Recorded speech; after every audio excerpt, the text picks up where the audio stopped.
Dear Diary, it has been 5 days since my channel was stolen by talented up-and-coming art YouTubers. I'm cold and alone, nobody understands me, and the only thing I have to sustain me is some fantastic quality art YouTube content to watch from people I hadn't seen before. G'day everyone, I'm Jazza, and this video is the 5th of 7 of this week dedicated to promoting and sharing some fantastic up-and-coming YouTube talent with you guys. Surrendering my channel to the whims and talents of those who haven't had the opportunity to have this sort of spotlight before. Now, if you've missed any of the other showcases, you're really missing out, so I'll link in the description to all of the videos I've done so far, and when the others come out, those will be in the description as well. And the winner of today is YouTuber Darkest Raven Designs, an absolutely captivating YouTuber with a huge range of variety, all centered around creativity. As you can see, they did Inktober, they've done sculpture and miniatures, they do art and all sorts of little painting and craft and challenging projects, just really captivating stuff, really versatile and very arty and crafty. They've been very consistent on YouTube for the past 7 or 8 months, and so far, as of recording this video, they have 223 subscribers. Now that is a fantastic achievement on her own, but the video that she made for this channel is so perfect to share with you. It really entertained me, and I'm hoping is something that will give you some motivation to go check out Darkest Raven Designs on YouTube. The link is in the card and in the description, and check out her other content, and if you're interested, go subscribe. So without any further ado, the video she made of creating my studio in miniature form. Really cool stuff. Good day everyone, my name is Chantel, and today I'm going to recreate Jazza's art studio in miniature. So let's go, because we've got a lot to do. I decided to create this room because I love making miniature rooms, so why not Jazza's studio? I started by creating an actual room from foam board. As you can see, there is a white piece of foam in there. That is where Jazza's iconic mural will be, but more on that later. Let's complete the outside first by adding bricks. To create the bricks, I'm using egg cartons. I painted them with acrylic paint, cut them into little bricks, and stuck them onto the outside walls. This is such a cheap and effective way to create something pretty epic. The only downfall would be that it might take a little while to complete. Before the tiles go on, I painted the outside wall grey to make it look like grout. After gluing them all on, I put a wash of watered down acrylic paint over the wall and wiped it down to give it more of a real look. And this is what it looks like when it's done. Looks pretty real, doesn't it? Once I was done with the outside wall, I painted the floor of the studio grey to represent concrete. I covered 2 pieces of cardboard with fabric, one red and one blue, for the iconic carpet Jazza has in the studio. I dulled it down with chalk pastels just to take the shine off the fabrics. Now onto the piece de résistance, the fantastic graffiti artwork in Jazza's art studio. This was the biggest part of the whole process, and it took me well over 2 hours to complete. I really have great admiration for the artist who did the massive mural in Jazza's studio. Let me ask you, have you ever properly looked at the artwork in his studio? There are so many different swirls and curls in the artwork, it's like an optical illusion. And of course I had to add the paper stripes in the background and the perforation on the side. I love making miniature rooms from scratch. The main materials I used are foam board, egg cartons, paper, wire, acrylic paints, polymer clay, pencils and markers. At first I was going to create this artwork with markers, but in the end I decided on colored pencils. The ones I'm using here are the artist pencils by Derwent. The reason why I decided against markers is simply because I had not worked with markers before and found it too challenging to use them for this project.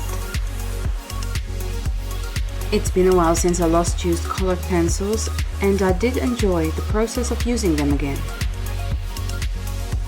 Later on in this video, there's something epic coming up. Remember the art supplies that Jazza created in a video not too long ago? The ones he made out of foam? Well, I kinda created them as well, but they are large art supplies in miniature form. And they are all finished. But that's just a little bit later in this video. Here I am just finishing up the artwork with the lines in the background as if the artwork is coming out of the page. And don't forget the perforation on the sides of the page. It makes it look like a real piece of paper on the wall. Next up is his desk. I created this out of foam board and skewers and painted the legs black. The glue I used throughout this project is paper craft glue. The top of his desk is made out of wood. I covered the sides with washi tape and painted a wood pattern on the top with acrylic paints. And of course we cannot leave out the soundproofing. These were made from corrugated cardstock, a skewer and a foam board. Once these were assembled, the only thing I had to do was paint the skewer with black acrylic paint.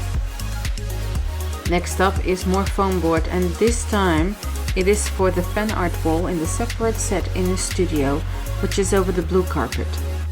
After making the set, I made little random art pieces and glued them onto the wall, to resemble the art pieces he received from his fans throughout the years. And let's not forget his massive set of Copic markers. With fine liners, I drew dots on a piece of foam to make it look like his set of Copics. And this is what the set looks like after placing the desk, the art and the shelves in. And the final thing we have to build for this set is the bookcase. And here is the assembled bookcase in the set. I will paint it white, but you will see that in the final montage. And of course I cannot leave out Jazza's Jazzy art box. So here it is in miniature. I took a piece of black foam and painted the paint splatters of Jazza's Jazzy art box on it with gouache. Foam board is covered with paper, so this is perfect for that purpose.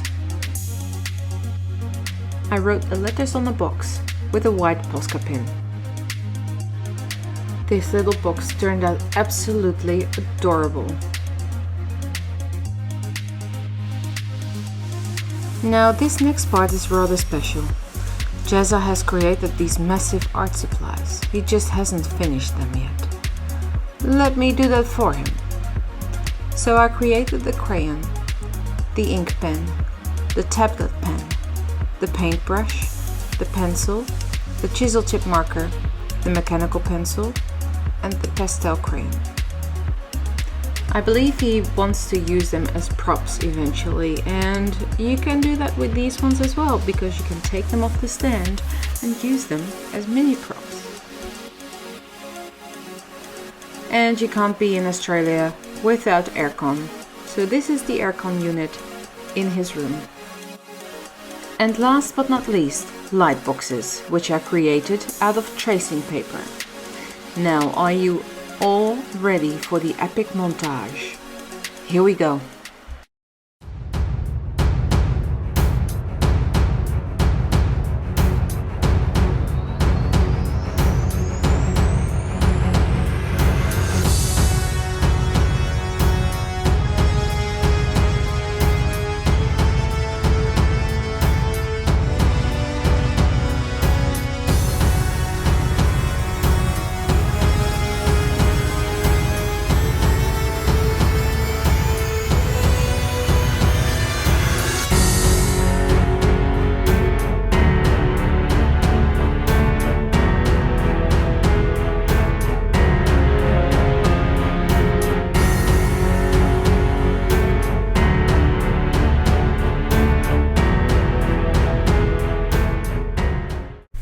And this is it. This is the final room. I am so happy with how this turned out. I hope you enjoyed this video as much as I did creating it. Thank you for watching. It's so little! Sort of. What is this? An art studio for ants? I should have gone straight to that joke. That's an appropriate joke. Anyway, Chantal, your presentation was wonderful. Your creation was incredibly captivating and well put together. So dear viewers of this video, go check out Darkest Raven Designs on YouTube. Once again, the link is in the card in the description. And she has, like I said, as of recording this video, 223 subscribers. I'm really hoping that this showcase on my channel for her is a big deal. given that I'm lucky enough to have a channel where I can expect a couple of 100,000 viewers at least to see this video, of which you are one, and you can make a difference to her creative journey by going to her channel and doing what I'm doing right now, clicking that old subscribe button, and while you're there, checking out some of her other amazing content, leaving a nice comment to brighten her day, liking, sharing, and all of that wonderful stuff. Because as great as it is to have some bigger art YouTubers who can do some big goofy things, it's also the people who put in so much time and effort and work who don't have the same visibility that are the future of this platform, and we can decide what that future is by showing some support, by going to these fledgling channels and giving some love and attention, and being grateful for the effort and work that some of the unsung heroes of our art community are putting into YouTube for us. So Chantal, thank you for your entry, and everyone else, go check out Chantal's videos and subscribe, and thank you for watching this video and being a supporter of my community. That's it for now, and until next time, I'll see you later.